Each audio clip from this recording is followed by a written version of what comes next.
It's YouTube Red at Google, which launched its subscription service last week.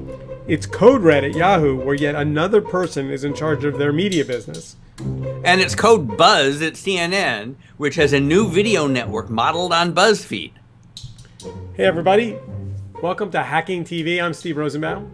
And I'm Saul Hansel. And as usual, there is lots going on. This week, at least one of the big stories we knew about, but now we know what it is. YouTube has introduced YouTube Red, a $9.99 subscription service. Steve, do you think that there's anything in this that is going to, that people are going to want to pay for after getting YouTube free for a decade? Well, it depends what they take away. It really does. I mean, I think it's really interesting. I'm suspicious, but I'm interested. I'll tell you, they have, when you read the details, there's a lot of stuff in the bundle. So they may well be able to get people with a little mini Amazon Prime-ish thing, because they're throwing in Google Play Music, the unlimited streaming service that, competes with Apple Music and Spotify. Plus, they have more ability to stream the YouTube-based music while you're doing other stuff, plus no ads, plus some extra content. And I think here's the thing that I find kind of shocking. Yep. Last time I checked, Google was an ad business. Yep. And now what they're saying is, but in case you hate ads, we're going to give you a product that allows you to take them out. I think that's kind of shocking, don't you? I think in some sense it's shocking that they only have one tier, but I firmly believe that the media companies are going to price things with and without ads. There's no reason for them not to. And so there is a price for, that you can figure out how much money per ad, or, do you make on the show with the ads in it, and how much do you make with the show without ads. Hulu is doing that. So it's an extra $5 a month to get rid of the ads. I think there are a lot of people who would rather pay for ad-free channels they want than for a big bundle of crap from cable that they don't want. So I found myself thinking this morning, as I knew we had the show this evening, about the whole long tail idea. Yep. And once Google figures out how to appropriately charge customers anything for something, isn't that going to change all the models in that business? I mean, aren't they going to start to say, hey, why don't we charge anytime anyone uploads a video to us, or anytime anyone wants a package of videos about anything? It seems like it's the beginning of a very big new thing there. Well, it's an interesting question. If, what you can't do is start charging for something if everybody will run to somebody else who will start a business for free around it. But since much of the world has come to the conclusion that hosting everybody's cat videos is not a good business, they might well be able to say, okay, this used to be free and it's not, like checking bags on an airplane. But they have to be careful, because YouTube has a brand that's around everything for everybody. And once they put up too many speed bumps, they undercut that. I just want to say, the idea that the next chapter at YouTube is equivalent to checking bags on an airplane is so profoundly disturbing, Saul. Isn't that right? So I know. I think you're right. Look, I think you're absolutely right. I just think it's profoundly disturbing. One of the things that was clear from Google at the beginning was they gave away a lot of stuff for free, and they under-monetized lots of parts of their service. There were bunches of stuff they gave away that never had ads. And on the one hand, they could say it made the whole thing bigger, which it did, but it was also an option that they had, as growth slowed as it always does, they could start putting ads on Google News. They could start putting ads or more ads. And so they have a lot of potential that they're cashing in. And that I think that is going to be, I mean, I think we are going to see 1,000 things from Google that are like the check bag fee over the next 10 years. I was better at your analysis when 10 years wasn't attached to it. I mean, I think that the web video space is so unformed. Anyway, it's a little like saying the next time you get on an airplane, there might be 3 people that they sold a ticket to for your seat, and the first person that slogs their way to the front of the airplane with sharp elbows gets the seat, and the other 2 don't. But let's go deeper in the RedTube for a minute, if you don't mind. I mean, sure. What exactly are they selling? Okay, so no ads plus offline viewing, which if you want to go find some third-party app, you can do already, but they're going to make it easy, and an audio version of the videos that you can run while multitasking on mobile, which I would use, to turn a video into an audio podcast.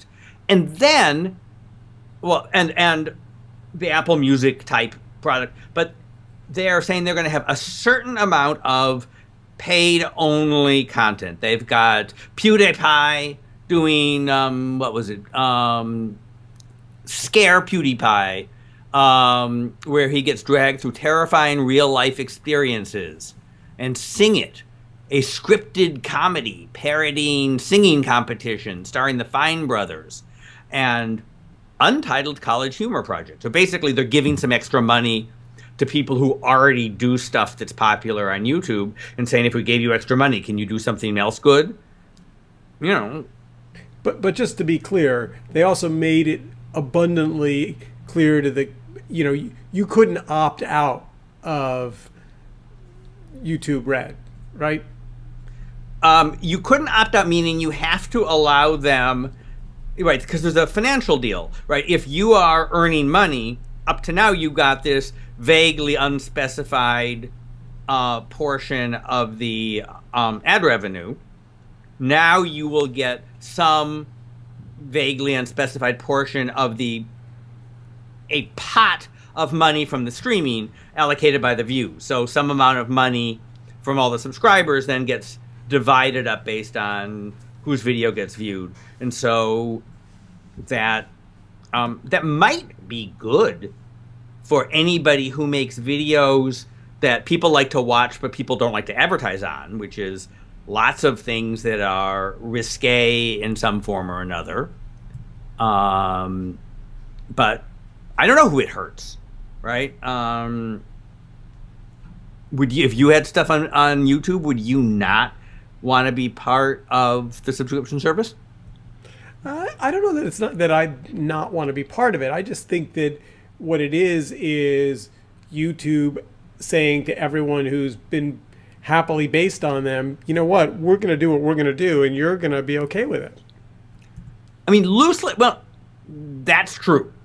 And, and some of that is, 10 years in, Google is still trying to figure out what exactly is the business model of YouTube and how do you deal with the fact that there's a vast amount of uploading of stuff that people never watch, a vast amount of watching of stuff that nobody would ever want to advertise on.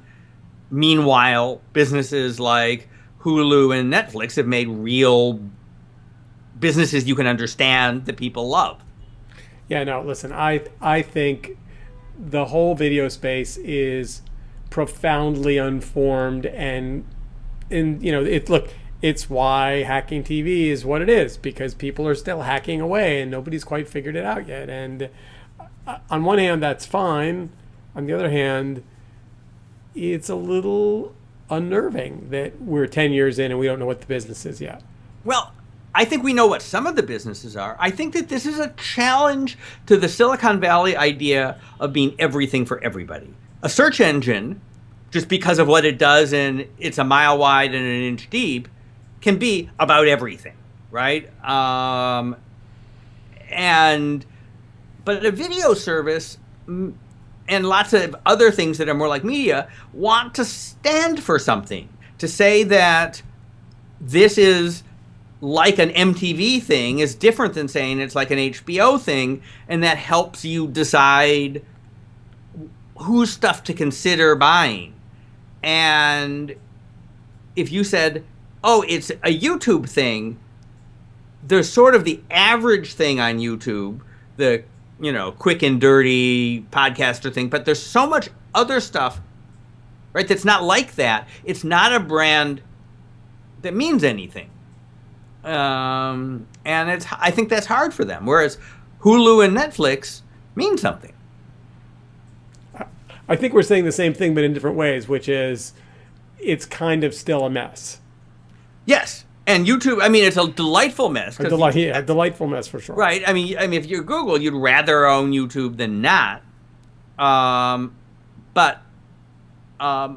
they've got to figure it out. And we'll talk, in after the next segment about what the Yahoo, which is I think has been a delightful mess for 15 years, is, because I think it's YouTube by itself and Yahoo are analogous in some ways. But first we're going to take a quick break, stop at our friends in mainstream media, CNN, which you might also call a mess, but they have launched something called what the hell is it called? Great Big Story, GBS, a video network dedicated to the untold, the overlooked, and the flat-out amazing. And with a lot of BuzzFeed-like ideas, and in fact, there's a guy they hired from BuzzFeed to run the business side of it. Does this solve CNN's problem? So before we get to the GBS, what is it? Let's talk about what it isn't. So what is it? Yeah. GBS happened because CNN wanted to do a deal, and the deal didn't happen? I mean, what's the underlying kind of what happened here? Well, it looks to me, at a minimum, right, this is in the context of CNN, which has thousands of people there, a small to medium-sized proposition. They're doing real journalism, so they have camera crews going to places. They're not just like taking stock art and talking over it, but they're making 3 to 5 2.5-minute videos a day. That's sort of like if you mated BuzzFeed with Good Morning America. They're going to be a positive, inspirational voice. They won't be gritty or salacious. And somehow they want urban, globally curious 25 to 35-year-olds. But is that instead of something? I think you may be asking, is that instead of turning headline news into Vice or any of the other stuff they've been trying to do with headline news? But I mean, why did Vice not marry up headline news? What happened there? Do we know the inside story? I don't know the inside story, but it's about money and power and control, because it always is. How much? I mean, Vice has an outrageously high valuation this year, right now, and if you don't have an it's like outrageous valuation, you don't want to do business with them, in a venture. I mean, Time Warner already frittered away 2/3 of its equity value when they mated with AOL. So there's the terms matter. But this feels like a much smaller thing. But it's also, I think, in a way, better for CNN, because I think that putting a lot of money into a 24-hour network is the wrong way to think about it, because nobody's going to watch live TV, right? Certainly for lots of this stuff, you want it on demand, so they need to be building their on-demand capability and building it and making stuff that is native to on-demand rather than things that are designed to have an anchor intro and outro and to fit into their old format. It makes a lot of sense. This is very timid, but it's the place they need to go. So, I knew we were going to talk about the great big story, and I found myself thinking about our friend Bob Garfield. Yes.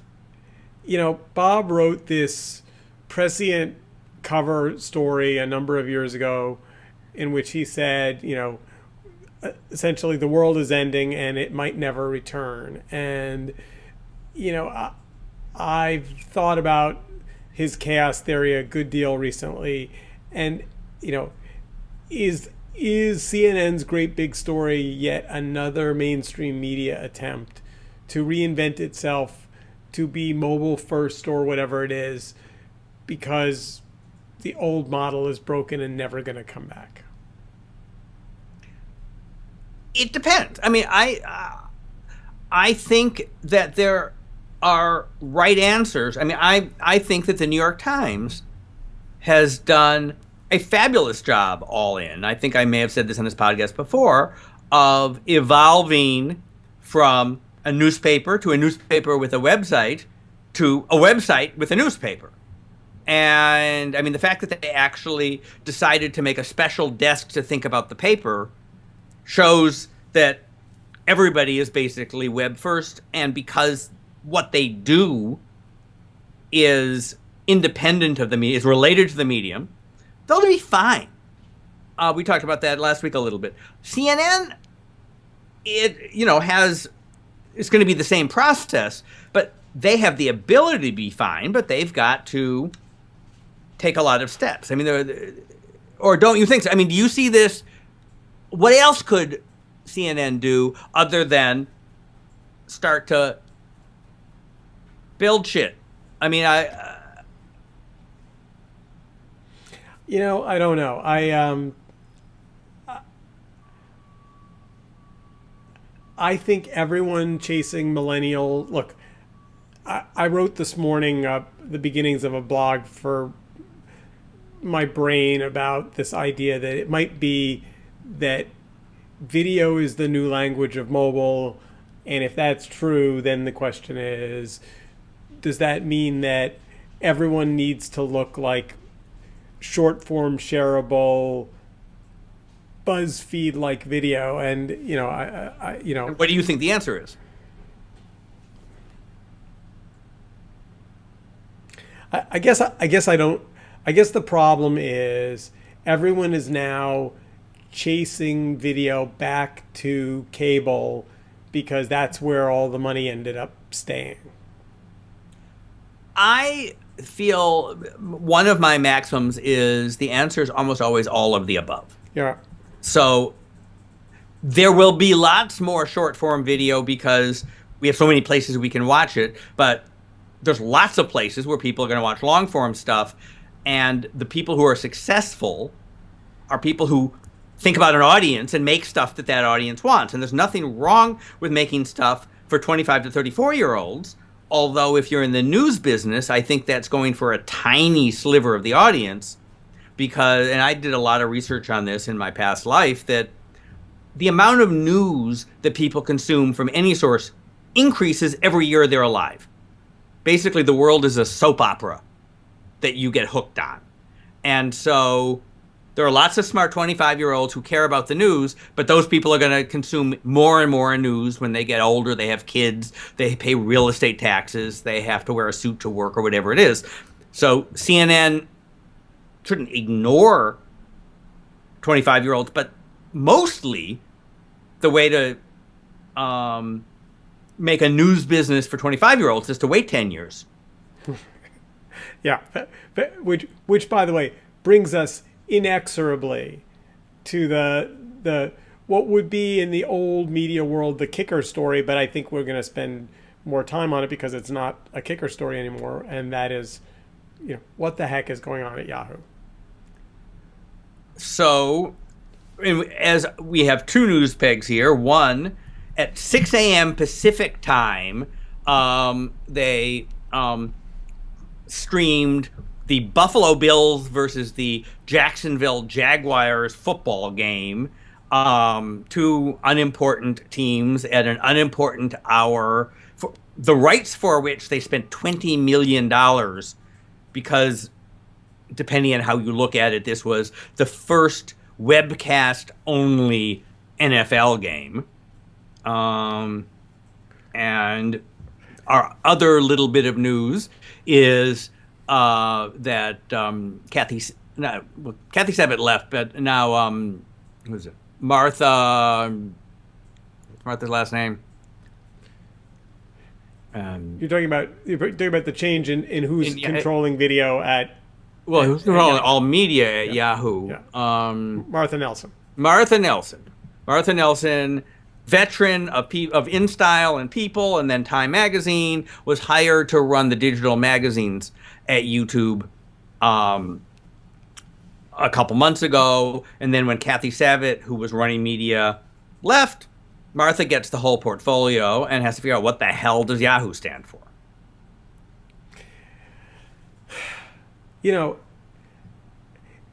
Let's take a step back and ask the actual underlying question here. Yes. Which is, is Yahoo a media company?